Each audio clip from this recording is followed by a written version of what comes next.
Doing your own brakes can be very satisfying, especially with parts from One Auto, but it can also be challenging at times because that's just life with cars, really.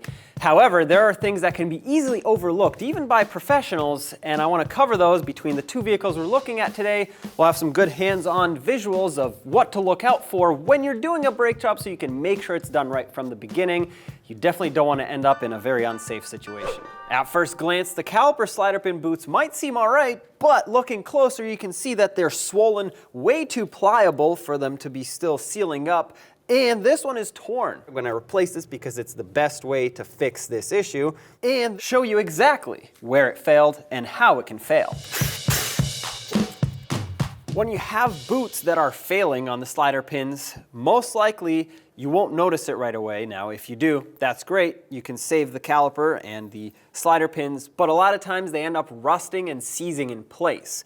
What that does is, because it's lacking movement in these slider pins here, the caliper can no longer apply equal pressure to the outer pad and the inner pad at the same time when you hit the brakes. That's the only way that it can squeeze both equally.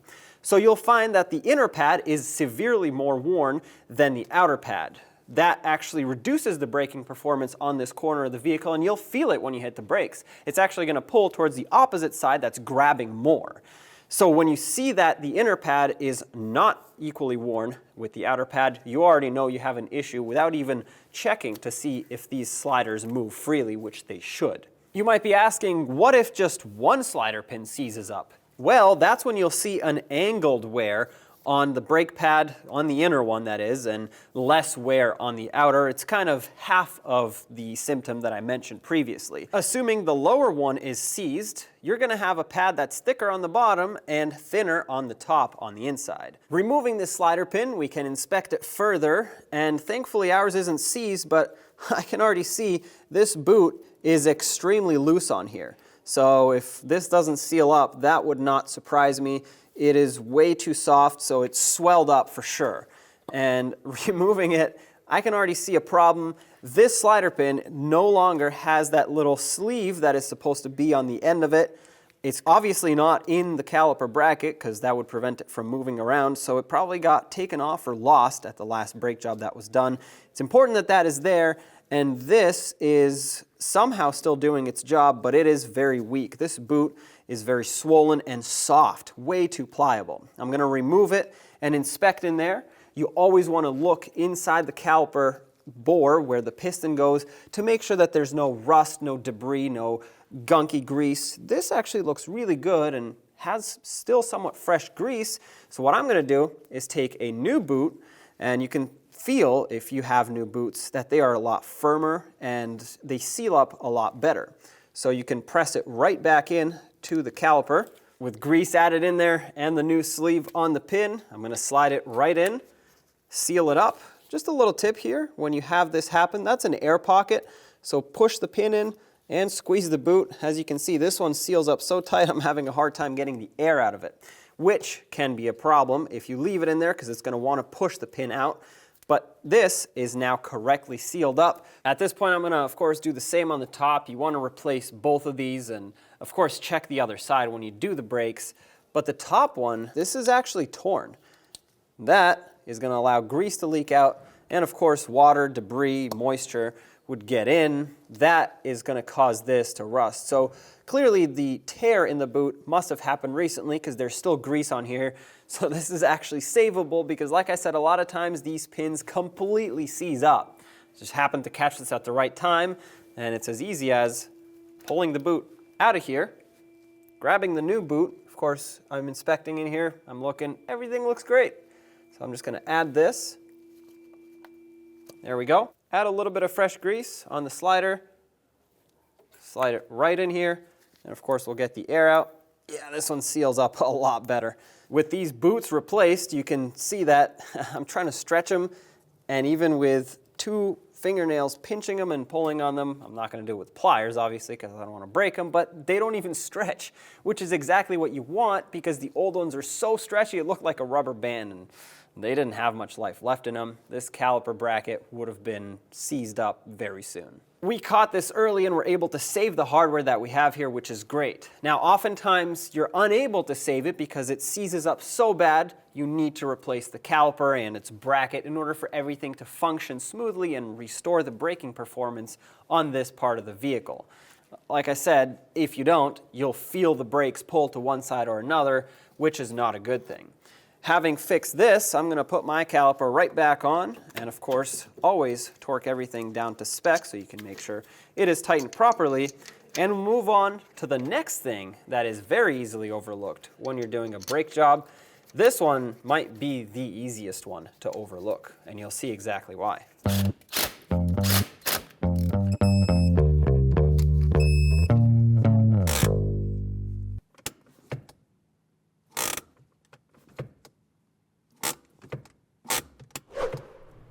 What you just saw was the parking brake functioning on one side, but not on the other side, and that other side is this right here. This vehicle, as well as many others, have this style parking brake where there's a lever on the caliper itself that operates the piston on the inside, and when you pull on the parking brake handle on the inside, it squishes the pads, and that's how you apply the parking brake. As opposed to the other more common style that has shoes on the inside of the head of the rotor, kind of looks like drum brakes, but they're not drum brakes.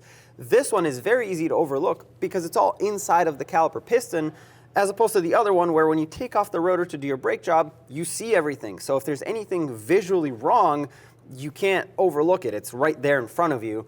This one is actually very easy to overlook because even if the piston pushes in smoothly and easily when you push it back for the thicker pads, that doesn't mean that this lever functions properly like you just saw, and I can even demonstrate that manually with some locking pliers. Clamp these on, simulate pulling on the cable, and it just got stuck. The cable's loose. I can move it by hand, which obviously it should be pretty tight here, especially when it's pulled, but yeah, that's completely stuck, and I have to manually push it back to release it. So obviously that's a problem, and a lot of times when one goes bad, the other one tends to follow, especially if they are both original, like in this case. So One Auto actually makes this very easy because we sell kits, and when you get a kit, you get the left and the right caliper to fix both at the same time. Even if you think the other one is still good, what if it's not very good, it's just better than this one, and you put a new one on here, and now you have one that's half bad on that side, which you won't know until you replace this one and you see how easily it's supposed to function. So that's what I recommend, and that's what I'm going to do. I got a new caliper. I'm going to replace this because it's the best way to fix this issue so we can get this parking brake functioning properly.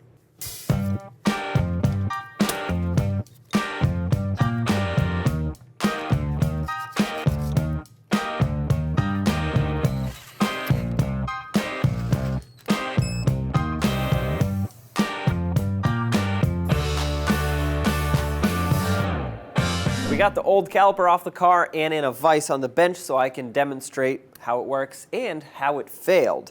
I'm going to put some locking pliers on this lever so I can operate it, and if you can see right now, as I move the lever up, the piston actually pushes out a little bit, and that's how the parking brake operates, by squeezing the pads, and then of course it's supposed to retract, but ours does not. So what happens if you don't notice the issue, or if you know of it but choose to ignore it? Well, the pads being squished on the rotor actually applies the brakes on that corner of the vehicle.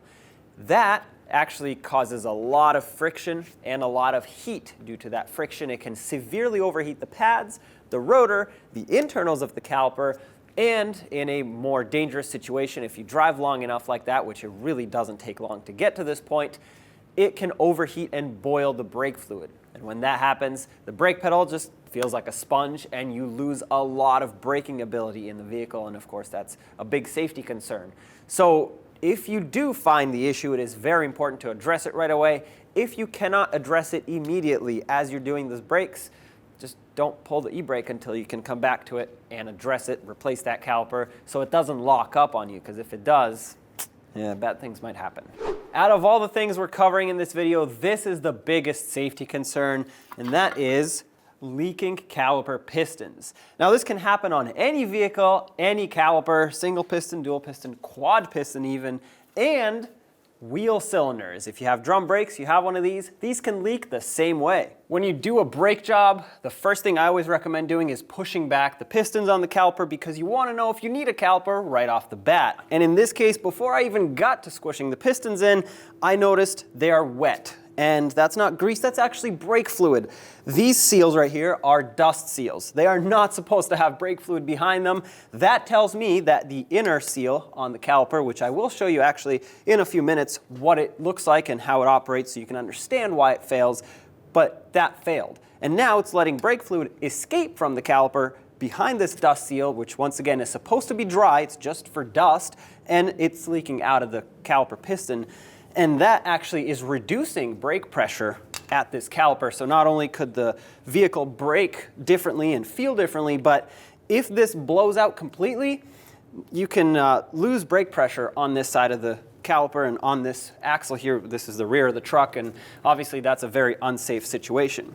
So to show this in a little bit more severe of a circumstance, I'm going to push these back. And let's see how much fluid comes out. I know the bleeder screw's closed, but no matter what you do, this is not supposed to have fluid come out of the caliper. Oh, as you can see already, that top one is leaking even more. And I guarantee you, if I pull the boot back, there's going to be fluid. Yep, fluid's right behind it. And this one, once again, fluid right behind it.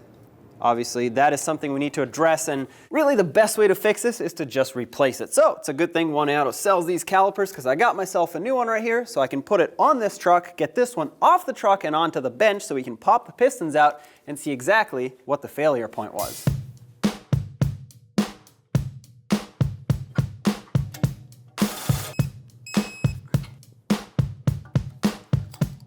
I got the caliper off the truck on the bench in a vise with a piece of wood so it can absorb the shock as the pistons come out. I'm going to apply compressed air right where the brake hose would go typically, and that's going to pop the pistons out so we can inspect the damage. Here we go.